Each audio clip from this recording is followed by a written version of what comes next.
Welcome to Not Strong. This is a podcast for men about real challenges and real growth. Life can hit hard. What do you do when the things you've always relied upon quit working? When the way you've always handled things just isn't enough. When your physical, mental, and spiritual strength are put to the test? Do you push through, hold on even tighter? Or have you learned how to surrender? And what does that look like?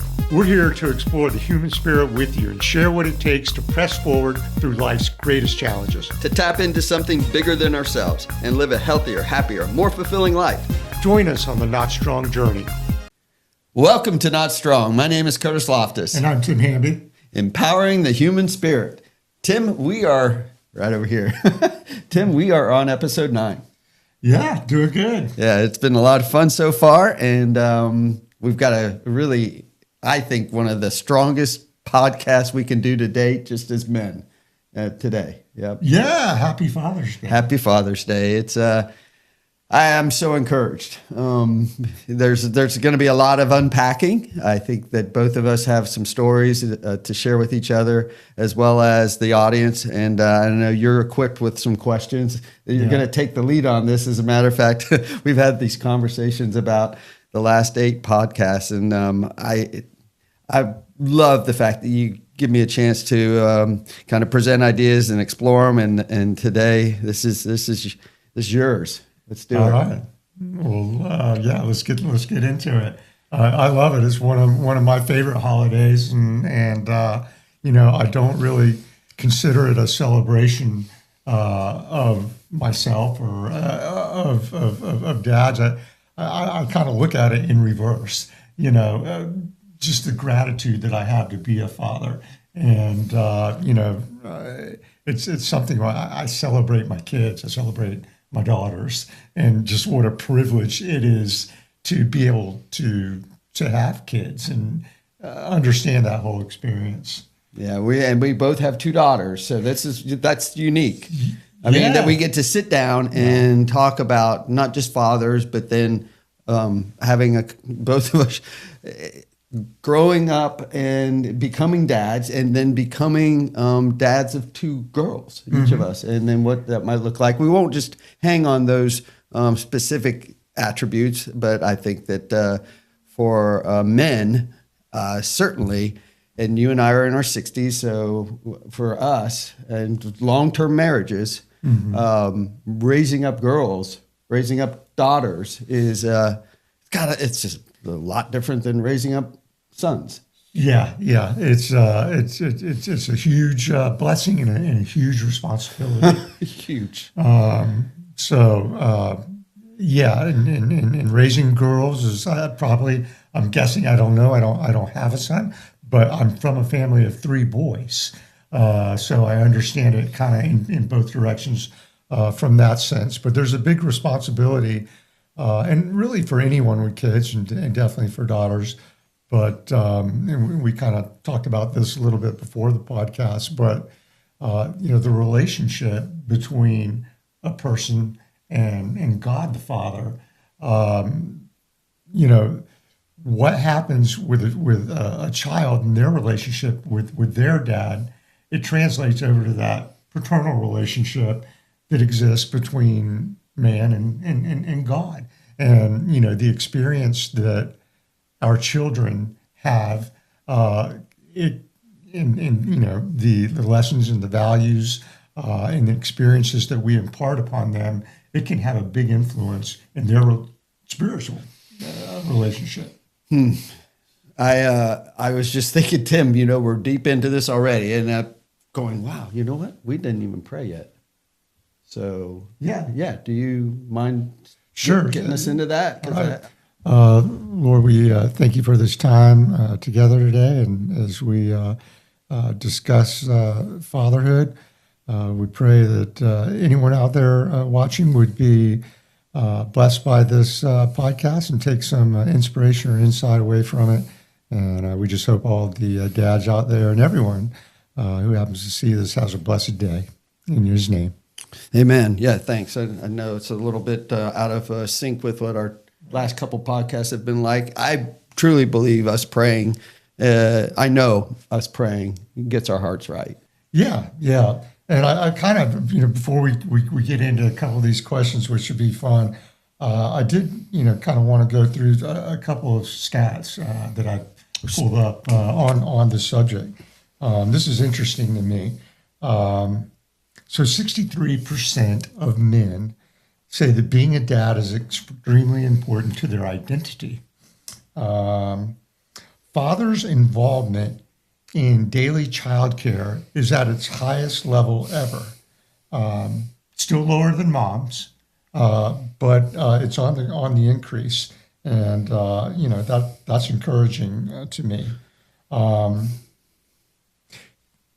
Children with actively involved fathers are 39% more likely to earn A's in school, and 45% less likely to repeat a grade. And kids with involved dads are also 60% less likely to be suspended or expelled from school. 1 in 4 children in the U.S. live without a biological step or adoptive father in the home. 1 in 4. Wow, that's crazy. Yeah, I mean, that's a start of problems right there. Sad. Difficulties for sure.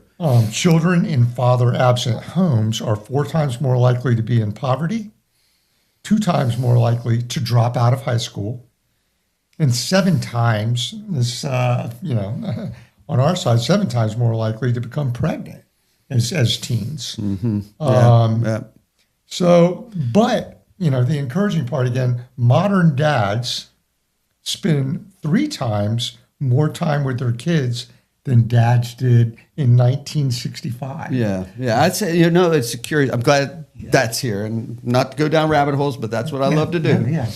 That's go patriarchal, right? Let's think about that. Patriarchal, established Western society, where we're at as men today versus the men from 50 years ago. It's different. It's very different. Yeah. How we live out our lives, how we engage our families, the responsibilities,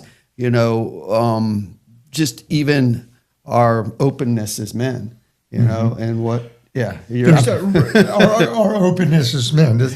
Today's younger fathers, millennials and Gen Z dads, are more emotionally expressive than previous generations. They're also more likely to say that being a dad means being a good listener, open about feelings, and a guide rather than just a disciplinarian. Thank goodness. Yeah, because my dad, I had 3 dads. Yeah, that's what you were saying before the show. It was like 3 dads? Let's go for it. How did that work? A little crazy.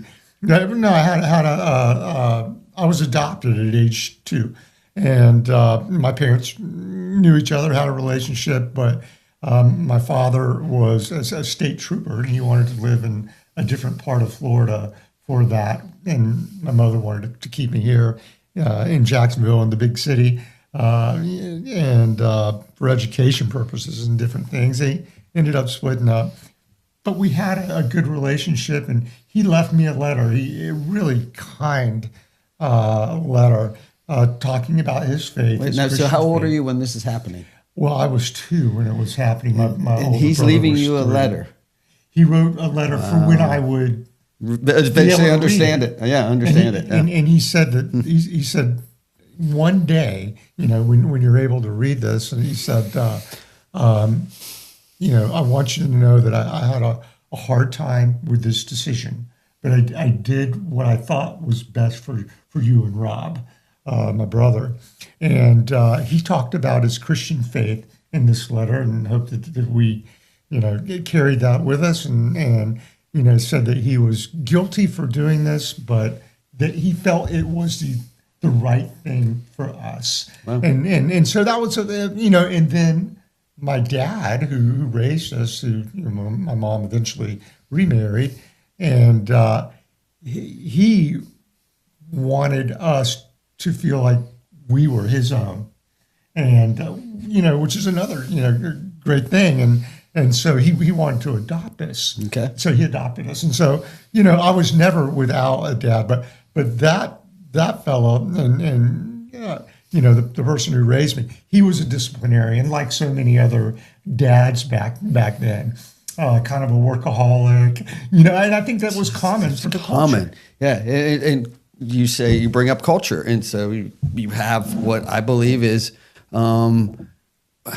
as society moves along, as we humans figure out things and learn from our mistakes or from our successes, however it works, men, we're fortunate that we have all those, like we have history. We get to look back on behaviors and we get to look back on things that work and don't work. Yeah. And I was in that same boat, raised by a kind of a dad that, pretty selfish person. He was an only child. So he got all the attention when he was growing up. And then they get married young. My mom and dad are really way too young. Which was common. Yep. Yeah. And then, kids come along. There's 4 kids and my dad's, working a job and, he's still way too young to be married and doesn't probably even want kids. Weirdly enough, I don't want to say it that way. Like, hey, I wasn't unloved.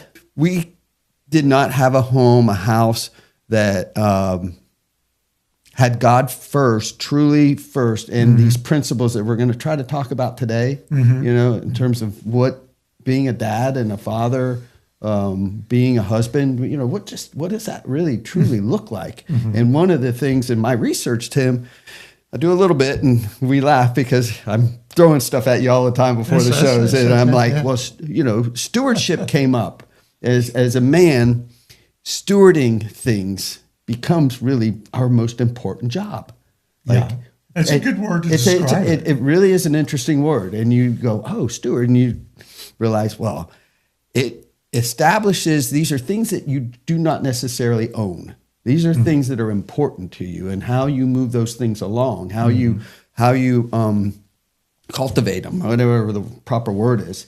And we don't own our children. Yeah. We don't own our home. I mean, we kind of do, but it's stuff of the world and the things that are most important to us.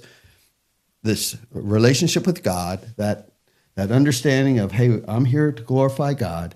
What does this look like? How does this work? Well, he teaches us that in the most simplest terms with Jesus Christ. And you find out, oh, okay, my job is to love in a sort of unconditional way, and serve in this unconditional way, and you begin to understand that what comes back to you is wholly different than what you imagined originally as a young man, or even what the expectations have changed, I believe, over time as we've watched history and men. And 50 years ago, there was a structure and a methodology, and it was like, oh my gosh, we can see where the fails are going to happen. So anyways, that's a long-winded way of me saying we're benefiting from some of that history. Yeah, no, it is kind of a servant mentality and a stewardship mentality. I love the thought that you don't own them. You're here to help guide them, to be a guide, and to help them navigate, to help them face challenges, overcome fears, to believe in themselves. One thing I really admire about my dad is how he carries himself. There's a calm, quiet strength to him that people naturally trust. He listens more than he speaks, and when he does have something to say, it's thoughtful. There's a steadiness in him that makes people feel safe, that no matter what's going on, he'll help handle it. Watching how he moves through the world has taught me so much about what it means to be strong, kind, and dependable all at once. I also really admire his positive outlook on life. No matter what's going on, he always finds a way to see the good or the lesson in it. That attitude isn't just about being optimistic, it's about facing challenges head on. Growing up with that kind of example showed me how to stay calm when things got tough and to keep pushing forward. And his steady support made me feel like I could take on anything. Dads with daughters, right? Our jobs, again, a little bit different than dads with sons. The daughter's going to be looking at us for some. So that, again, what are these attributes, these principled things? What are the things that the woman will value in that relationship thing? Okay, Pa, What to say about K-Pa? Well, him and I have a very silly, sarcastic, and fun relationship, so I'll try to add in, sprinkle a little sweet and a little sappy to this. But everything K-Pa does, he does it with 100% love, passion, intent, and his all. He spreads this unknowingly to everyone he comes in contact with, whether they wanted it or not. This passion and drive, it's just one of many reasons why I'm so incredibly thankful that he's my dad. His walk through AA showed me a different kind of strength, different kind of bravery, one that's not afraid to admit need, to ask for help, to seek forgiveness, and to extend forgiveness. That's humility. And I've watched him grow in this humility over the past, 11 years now. It's changed the course of his life, and it helped shape mine. I watched him lean into God's grace with honesty and courage. He didn't just talk about redemption, but K-Pa lived it. And he let me see that real transformation is not about being perfect, but instead through surrendering. And that through trials and hardships of this world, that you lean on God, you live his word, and you love like crazy through it. K-Pa does that. K-Pa's humility, his stewardship, he bleeds a life of faith, a heart of grace, and leadership through service. And really it all started at home. K-Pa stewarded our home life with that same passion, raising KK and I with intent, planting values that not only he said, but he also lived. And then not to mention the devotion and the commitment to our mom, just loyal and serving her through the years. So K-Pa, the man of many talents, the legend, not just figuratively, but literally, but a leader, a servant, a caretaker, a giver, and most importantly, my dad. Happy Father's Day, K-Pa. When our daughter turned 13, our oldest daughter, Kendall, we did something for her where, because I think that this is a real important principle for daughters in particular, is to show your respect for women. Yeah. And I've always tried to do that through, being respectful with their mother, being loyal and loving to her, and being a teammate with her as a parent, but trying to show them the way they should expect to be treated by another man, by the way I treat their mom. Sure. But at age 13, they're in that sort of coming to age stage. And so we gathered all the important, women in her life, or a lot of important women in her life, her mom, her grandma, teacher, friends, other people who had influence, leader of the Bible study, who had influence over her. And we celebrated her. But it was, it was women coming together and showing the importance of these people. Did Gretchen lead that? How did that come about? I wrote a letter to her as part of that. I was the only guy there, and I actually have written a couple of letters to my girls over time. Well, you did. I did too. Have you? Yeah. I think my oldest daughter right now probably has about 3 or 4 letters that she's kept. Yeah. At key times. Yeah. Well, and that, for me, this is, by the way, and it's beautiful what you structured and what you followed through on as a father when your daughters needed you. And, I'm just going to be straight up. By the time my girls were, let's say, 14 and 12 or 16, the 16-year-old, when my oldest became 16, I wasn't in the best place, emotionally. Okay. And so it sounds like our stories diverge, separate a little. Like, oh gosh, that's when I was starting to drink. Mm-hmm. So for me, I was having a difficult time with being a dad. Yeah. You know, I was having a difficult time. I loved my daughters, and I still love my daughters. I hadn't changed at all, but expectations had caught up with me. Responsibilities had caught up with me. The world had changed in my eyes. So selfishly, I was like, hey, I'm getting my butt handed to me, and why is this so challenging? And the daughters saw that, and they got to see a man struggling. And so for me, the father was failing, you know, and I didn't see solutions at that time that were, even though I was in church, and even though my prayers were strong, I don't know, the world had gotten hold of me. I mean, honestly, Tim, it was like so tough. Yeah, you spoke to it before. So tough.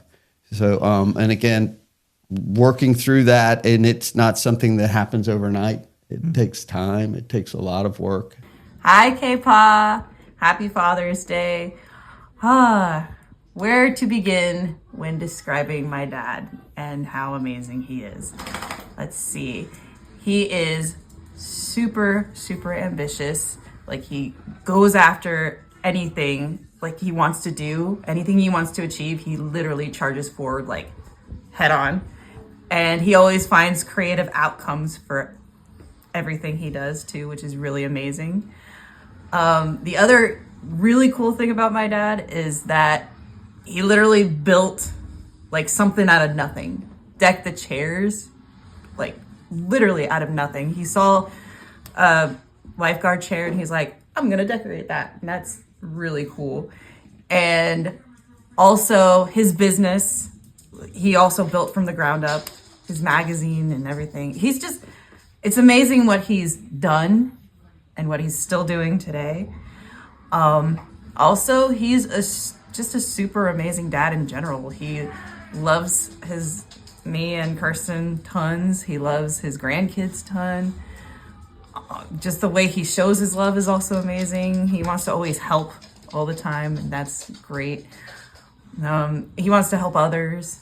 He's just got a fantastic heart, and he's funny as heck. Every time we have a conversation on the phone, he's just making me laugh super hard, and I love that so much. Yeah, that's my dad. He's just a really great, awesome guy. And like when you start talking to him, he's super smart too. Like if you actually have a long conversation with him, he's really, really intelligent, and I love that about him too. So yeah, that's my dad. I love him to death. Love you, K-Pa. Hear a story like yours. I mean, that's encouraging, brother, to know that you were at 13, you were there. I mean, with your daughter at 13, that you were there doing the kind of work. Yeah. Because that's rare, I think. A little bit, I do. Maybe I'm oversimplifying rare, but writing for me has always been something. It is the way I express myself. It's business. But my letters and your letters, I think, are different. Where your letters, you're speaking a truth. I'm more. I bet at the time there's a truth in what I'm writing to my daughter. Yeah. But I'm also writing from a place, I would bet it's a place of fear as well. Yeah. If I really want to evaluate my letters and understand what was going on, I bet.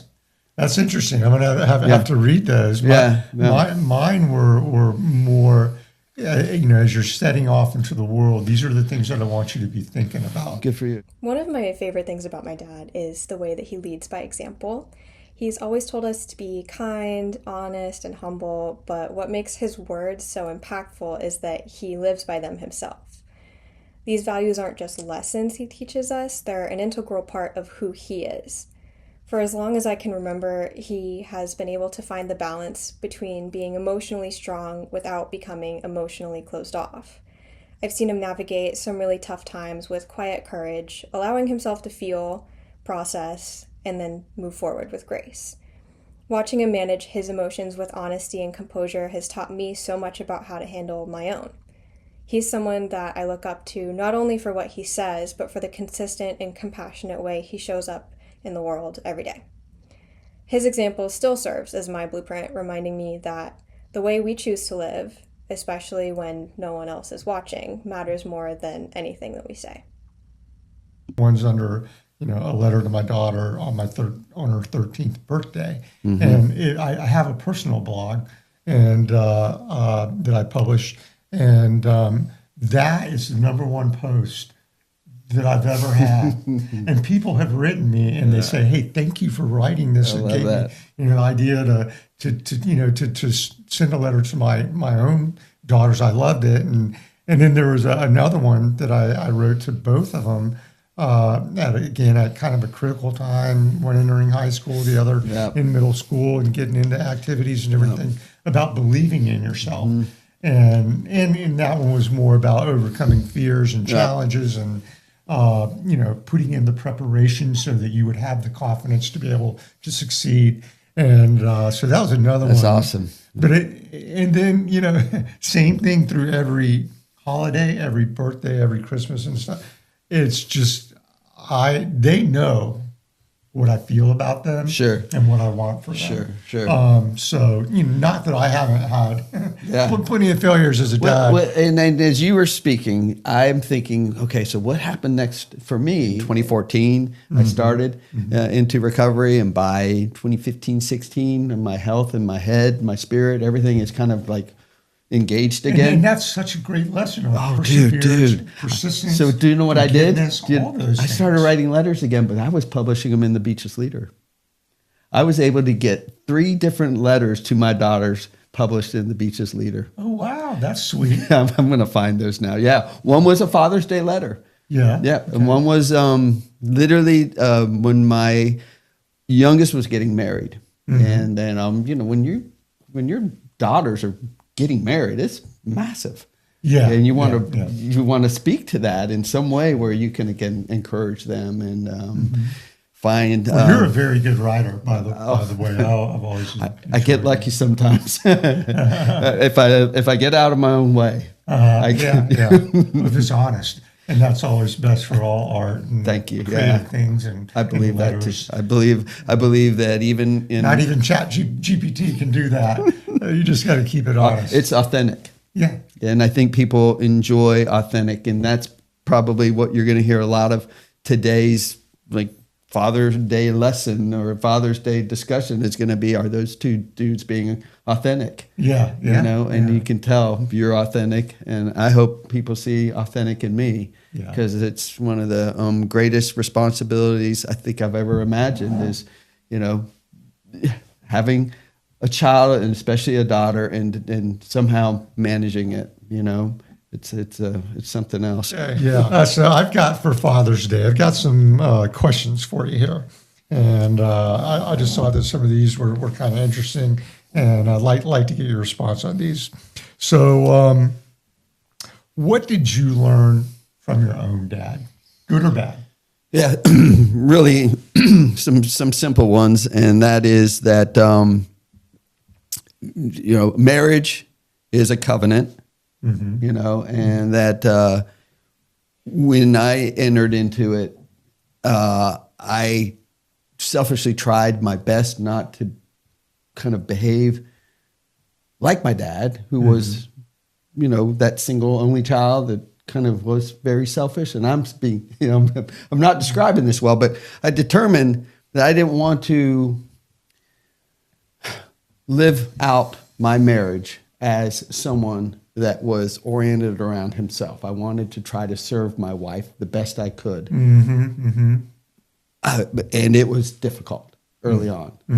I mean, it was good, and then it became difficult. When the marriage got tough, because of me, I would, put it on other people or other things and not carry that, responsibility like I should have. And I think that's what I learned from my father, that it's very difficult to not be selfish, if that makes sense. In a marriage. And I've grown into what is, I think, the kind of husband, father I'm supposed to be, but it took some work. Well, I think that with my dad, the positive things that I learned, he instilled a work ethic in me, that's very strong, and I get that from him. And he encouraged me, and he built me up and made me feel I could do anything. He challenged me, academically, to do well in school, and always made me think I could succeed at anything. So those were sort of the positive things. On the flip side, he was a workaholic. Yeah. I didn't love the way he disciplined us. I thought it was overkill. After his workaholic personality kind of was really wearing on him, and it spread to the family and to the way he treated my mom. And, Sure. So I could see in that a way that I didn't want to be. Sure. And the other thing is he was agnostic. He was a chemist. He was an intellectual scientist. And Those are the best kind, by the way. What's that? Agnostic. Yeah. I love it. He felt like, he acknowledged that there was a creator, didn't believe in Jesus, and questioned everything spiritually. And but what was good, that I didn't like, and and my biological dad was Christian, so it was kind of strange. And my mom, very strong Christian, and her mom, and we went to church, and I was raised with Christian principles. He didn't stand in the way of that, but he didn't nurture it, and he just kind of he wanted me to believe what I wanted to believe in. So that was kind of an interesting thing. That's cool. That's cool. And as you're speaking, I'm also wanting to share that grandfathers, you are in the mix. Yeah. So it's like I ended up leaning into my mom's dad as a person that represented a father. So even maybe more so than your dad. Yeah. And that happens. Yeah. I've heard that happens. And nothing wrong with that. And again, I love my dad. I saw in him opportunities. I saw certainly talents, skills. I saw really all the things that would be best understood from a human relationship that could be like, I wanted more love. I wanted all these things that I wasn't going to get, and that's fine, but that's who he was. And I came to a place where I was like, okay, I get it. It's okay. I don't, I'm grateful. I have life. I'm grateful that I have these experiences. I certainly, without any of the struggles I had as a boy, I wouldn't be the man I am today. It's all that stuff. There are people that end up with perfect dads in a sense, like someone that structures it right and makes it right, tries to raise up a child right, and then the child's like, nah, I'm going to rebel anyways. I'm out of here, and then they find themselves, because once you go down that place where you're in risky situations, when you're in that, well, I don't care who I affect, how I affect them. I don't care about myself enough. I don't, you can quickly be in trouble so deep that you can't get out. Yeah. And I just want to say there is no perfect dad. No. And there is no perfect person, and we all got our junk. Oh, let's do the junk question. Yeah. I want some junk on you. You get to one that you know is going to be tough. I want one that's a Tim Hamby tough answer. Come on. What would you say that is your? I'm asking the questions. we got together before podcast, and I'm like, hey, what about this word? Tim's looking at me like, what are you doing, Kurtis? What do you think is the hardest part about being a dad? Is that real simple? It is being able to be authentic. I'm that man now, but I think the hardest part about being a dad is showing vulnerability, showing, the heart, like your true heart. Because especially with daughters, you're like, oh, I'm feeling great today. I'm very much spiritually fit, and everything is kind of like a make sure that they see strength, and make sure they see courage, and make sure they see the man. And you're like, well, no, I'm kind of freaking beat up today, and I really don't feel spiritually fit today. And by the way, I'm scared to death about something. And so, and I'll just jump right in. When I had the conversation about, the prostate cancer with my daughters, it was massive. Yeah. Massive. Yeah. Because you're like, here we go.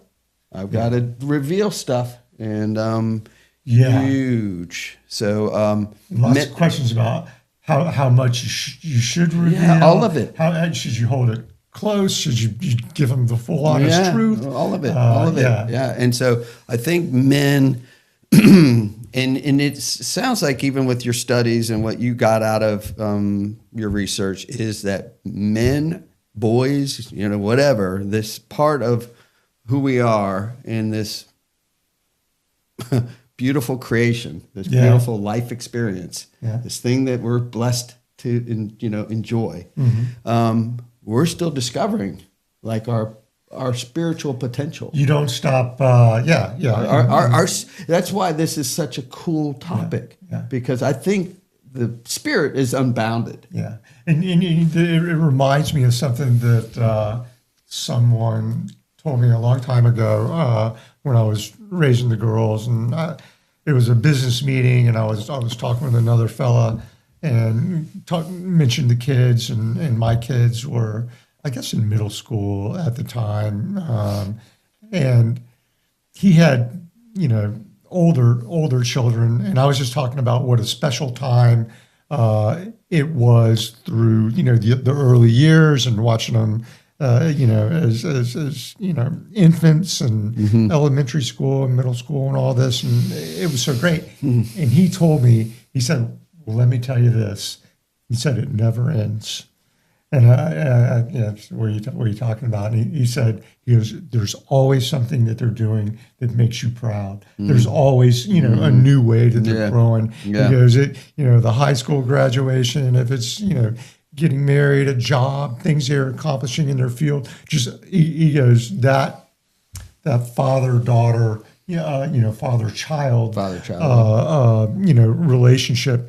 There's always something new and wonderful. You're continually finding new things, and it was very encouraging, and true. And I'm trying not to grab hold of this and take on, but the as I'm reflecting on your words and or meditating on them, I want to make sure that the men out there that might be in a space where they're like not connected, completely, fully connected with their children or their daughters or however it looks, and there's an interest in that still happening, or because I know marriages end and children disperse, and there's all sorts of things that end up happening in a life. But don't you believe that anything is possible in connecting back? 100%. Reconnecting, and how you do that, and when you do it, how God allows it. There are so many possibilities. For a dad, if there's, because I'm watching it happen actually, in a program, in a recovery program that has men. Just today we were meeting, and one of the gentlemen that I've just watched over the last 8 years struggle and challenge and all sorts of crazy stuff in his life. A year ago, or within the last year, he started talking out loud about a child, a daughter that was from a relationship, and now it was one that shouldn't have happened, I guess. But the child was estranged for the last 16 years. From him, but he's also been not capable of being a father or being anything. Like the relationship wouldn't have been able to even mature. Now, in his most this last year, it's not just a reconnection, but it's also a living out a life, and we get to hear how through his sobriety, let's just call it, and our whole lives, revolve around this concept that we're forgiven. Yes. Someone forgave us. Yeah. And, Thank you. And so. But that's hard to see sometimes, isn't it? Yeah, I think so. I think so. Men especially. Yeah. No, but it's so important. Why is that? So I'm going to throw a question at you. Why is it that men find it hard to accept or understand forgiveness? Why is that a big challenge for us? Well, I think it has to do with culture and expectations, and again, kind of some of the concepts that we talked about earlier. The instinctive role of men, as well as things, like pride and ego and, those kinds of things. And what a breakthrough to say to a man, though, if you get to that place where you are really, truly forgiven. Yeah. And that means, you can release yourself from the bondage of that or whatever that spirit of, anger or that spirit of lack where you feel like I'm unloved. Yeah, I don't deserve love. For forgiveness, it helps not just the person that you're forgiving, but the person giving forgiveness. It helps from both sides. Absolutely. And so, to be able to give it, to be able to receive it, openly is so important. And it's. But I think men, again, it's just amazing. If you're in middle age, 50s, 60s, I really truly believe men feel like their lives are done by the time sometimes they hit 50 or 60. They're like, well, I've already kind of experienced everything. I've already kind of conquered everything. I've kind of already done. And they, don't put the energy in, or maybe they have the hope or that understanding that, dude, It's so interesting, that you're saying that, because like with my dad, the fellow who raised me, I said he was a workaholic and stuff, and there was tense times in the relationship. My parents ended up getting divorced, but through the years, he ended up getting. He was a smoker. He ended up getting cancer. Had cancer of the larynx. Yep. He ended up having to leave work. But it humbled him, and he got out of that work environment that he was in that drove him to be a workaholic. And our relationship improved through the years, and there was some, I guess, you could call it some sort of sense of forgiveness and reconnection. And he mellowed, and our relationship changed. But speaking to your point, that things are dynamic and they're always changing, and relationships can have highs and lows, and improve, and times of for forgiveness and breakthroughs. So definitely, so it's never give up on that stuff. Yeah. So that was. I want to hear from you. Do you think that is the difficult thing for a man? Is that openness, that authenticity? What's your answer in terms of being a father? I think it is generally. What else then? What else can we add to that? Being a father, difficulty. Well, I mean, I think you're the provider. It can be. I went through a year of unemployment after the business shut down, and that's tough. Something that like, man, that's a hit to the ego, the pride, all of it. What's that? It's a hit to the ego, the pride. It's no. It's literally provision. Man, I need to find something, get back out here and start doing the work again. And but maybe hey, if I can't provide, it does knock you on your pride, your ego. Yeah, we were getting hit. When I was through the same things that you were going through. My children are out of the house and into college already, and most of the settling for their college and all that had kind of been handled. So for me, I was in a different space with responsibility. I almost felt like mine was different because my kids were younger. yes, that's I think what's going on. We were kind of right in the you were prime. in the heat of it. But I went about my business trying to find the right role to come back with after being a business owner for 15 years in a niche business and trying to come back, find what I'd do next. And I did end up finding a role as executive director of the Southeast Volusia Ad Authority, directing tourism marketing. I remember you doing that. That was how long did you do that for? I did it for almost a year. The thing is, I was having to commute back and forth every day, 90 miles to work, 90 miles back. And so it was a big commitment. It was a fun job. I loved it, loved the place. We decided not to relocate. But after that, my daughters told me in a sort of a similar exercise like they did with this video, and they didn't say this in the video, but they've told me this before. They said that made such an impression on them in terms of what I would do for the family. Yeah. And they said it just made them, I guess, feel good that I would work that how you would go at what your responsibilities were to the family, and they would watch that effort and go, that's a benchmark. That is something to go, oh, all right. Exactly. Yeah, I get it. No, that makes sense. So, congrats. Weirdly enough, it's like we think some of these are short-term little things, fixes, or they solve a problem. But everyone's always kind of paying attention, aren't they? Yeah. It's like pretty much your whole.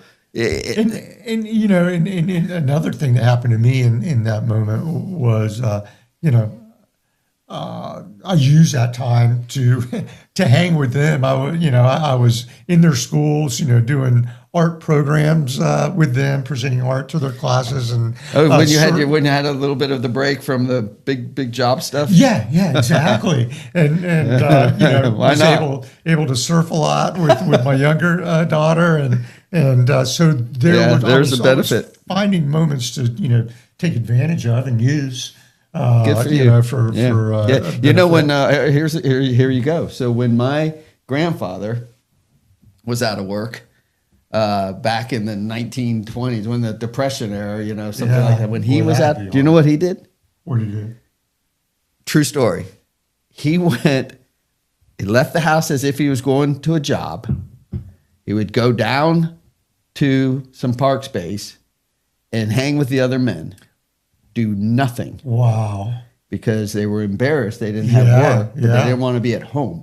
Yeah. So they would just kind of like bide their time and just do nothing. They didn't want to be crazy. Yeah, they didn't want to be seen, didn't want to really talk about it. They were embarrassed that they were out of work. They didn't know what to do with themselves.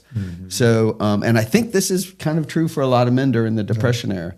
Imagine being stuck. I've heard that kind of experience before, but that's pretty wild. Because you don't at that back to the cultural. That's the way society was. They were like, you don't admit anything, you don't share anything. Not certainly. It's funny. There was another period of a work gap that I had, and again, just to keep food on the table. You know what I went and did? I went and worked at Amazon, slinging boxes. There it is, right. This was during my professional career as creative director and writer. That's what you do. All these things. But and you know what? I enjoyed the heck out of it. it was like a physical job, and I was working around different kinds of people, and it was it was awesome. I loved it. And in fact, when I ended up during that gap, Tim is smiling more now than you've smiled the whole podcast, and it has to do with Amazon slinging boxes. Ended up simple pleasure. After I got back into a professional role, I asked those people, could I stay? I was going to go work on weekends because I just enjoyed the blue collar work so much. Yeah. But the point I was going to make about that is, my family knew. They had to know. It was a job. I was working. I didn't put it anywhere else. Interesting. Yeah. I didn't let anybody else know. Yeah. And it's like, I'm not going to let them know that, I'm doing this. Interesting. But now you look back on it, it's like, hey, I think that again, we are defined by our work. That's the way the world is. Yeah. And so if it's not this high level work, we feel like we're diminished or something. And I'm like, no. Yeah. You can do anything to 100%. provide and put food. And nowadays, and that's where we're at in our lives. My wife and I are like, okay, what does a house look like? I don't, it's got to be simple. We just need this many square feet. How much stuff do you have around you? I just don't. It doesn't matter. Doesn't matter. Don't need a lot of stuff. I do want some room for us to gather and to commune and to eat and but no, I'm blessed. I think you're blessed because you are gifted with a talent, and even if you don't generate a heck of a lot of money out of some of the work, the talent, it doesn't matter. You're happy. You get to do something. That is the main thing. Yeah, you get to do something that brings you joy. And I've told my kids, I'll tell my wife, look, I can paint seashells on the seashore. We will be fine. And be happy. Yes. I used to say the same line. Yeah. A straw hut. I don't think she wants a straw hut. Yeah. But, that's the simple truth. Thank God I have something that I enjoy doing. Yeah. And she doesn't beat me up because she wants these lofty things. Yeah, and I'm the same way. We're not a materialistic family. We live pretty simply, and I've always appreciated that. I grew up working concrete over the summers, and then in college waiting tables. And I can consider those valuable skills. And if I ever have need or have a gap or whatever, I can jump right back in that stuff. There it is. And I enjoy it. That's right. And it's good money, and I'm perfectly happy doing that kind of stuff. But let me ask you. We're going to be. What do we got left here? How much time we got? I'm trying to get to my watch so I know. Oh, we're 9. Yeah, we're good. Okay. Well, I've got 2 more questions for you. So, what would you consider? And I'll ask you both, and you can answer both. What would you consider your greatest win as a dad, and what would you consider your greatest miss? We should have talked about this before. All right, no, the greatest win, right? Yeah. All right. Yeah. All right. I am gonna hope this thing. Say not even greatest, but an example of a win. I'll tell you what fills my heart right now with the most joy, and it does relate to being a dad. My daughter's mom, Margaret, I believe she has a husband that is as true to that principled Christian man. Yeah, I like that. It's for whatever the reasons in my life and the blessings and the grace and all that stuff we just finished talking about. I am so grateful that I have a connection with Margaret that is reflective of what I think should have always been the man that, she met 44 years ago. Margaret met a young man, and that young man was bright-eyed, ready, had visions of grandeur and all that stuff. Yeah. And man, to be able to settle into a place where I believe that is my greatest win. That the girls see a man that is as best he can be. Focused on his wife. And so that's my win. And the miss would be what? A miss? If it was just one miss, I would tell you, Tim, it was me, big one. No, I can't. So the misses are a really interesting one because the misses turn into what are our lessons. Yeah. I think so. I agree with you on that. It's the worst part about a miss now because I'm like, well, no, I learned something from that. Oh no, Yeah. I grew out of that. It's not a miss if you're learning from it. It really isn't. So Yeah. I don't know because if I have a greatest miss, I'm betting it's somehow, a lesson that I've so appreciate, at least in my life right now. I can tell you, I'm really blessed. So the misses are so. It might even be a small one where I go, all right, I remember that one day where I forgot to pick up. Something. And, it's like, I wish I would have remembered to pick that up because that really bummed Margaret out or bummed the kids out or something like that. But it's so little. Yeah, I hear you. That's kind of way I would say. And, if it's hitting on something or a win, I would say, honestly, just from this little exercise that you dreamed up about having the girls say something, the things that they said about me in the video, the lessons, that maybe they've learned or taken from me. I look at that and go, it's a win because they maybe understand some things that I've tried to show them and demonstrate. And so for me, that was awesome. It was such a gift. That they did that. It was a neat idea, and that was such a blessing to hear them say that. And same thing on a miss. I agree with you completely. There can be some big misses, but you learn from those things. And so what I consider misses are maybe smaller things. And I know like I tried to take the girls out in a program. A little camping program, kind of like Boy Scouts, Indian Princesses through the YMCA, and I took both my girls to go do that father-daughter bonding time, like the father-daughter dance and other things. But this was camping, and I don't think that their experience was the greatest with that, and it not just because did that challenge you a little bit that they didn't have the best experience? Well, no, because I understood, because this is kind of a weird dynamic about our family, is that we are all myself, both my girls and Gretchen. We have a degree of introversion that's just natural to us, and so we're not huge, like big group people. Sure.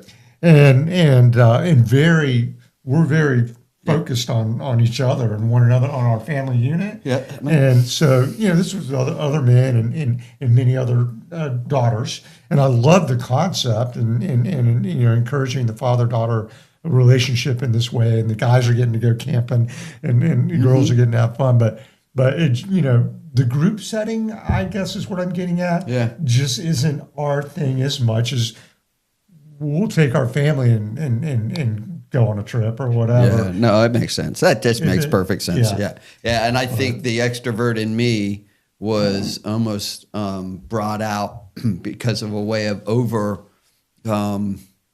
I wanted to compensate for my own introversion. Yeah. It's just as simple as that. I mean, because I realized as I've looked back on my life, some of my extroverted things are just a compensation or like not an acting out, but it's like I wanted love or I expected, I was looking. And if someone is getting it already and fully getting it, well, they're not going to be sitting there, like some of the things I demonstrated in my lifetime as an extrovert. One word to sum up a lot of things, and not just Father's Day, but every day is gratitude. Yeah, gratitude, and just having a better, the grace. Mm-hmm. The grace in my life brings the gratitude. It's like I don't. One feeds the other, feeds everything else. Grateful for that grace. Yeah. If there's a little small kernel of something that comes out of it for a man that is, struggling, or maybe they just they're actually feeling the same energy and excitement and enthusiasm, and just love to understand that this is appropriate. This is an appropriate response to what is going on. Yeah. So grateful. All right. We'll catch you next week. Yes, thank you, everyone. You've been listening to Not Strong. It's right over there, empowering the human spirit, and can we call this the steward spirit?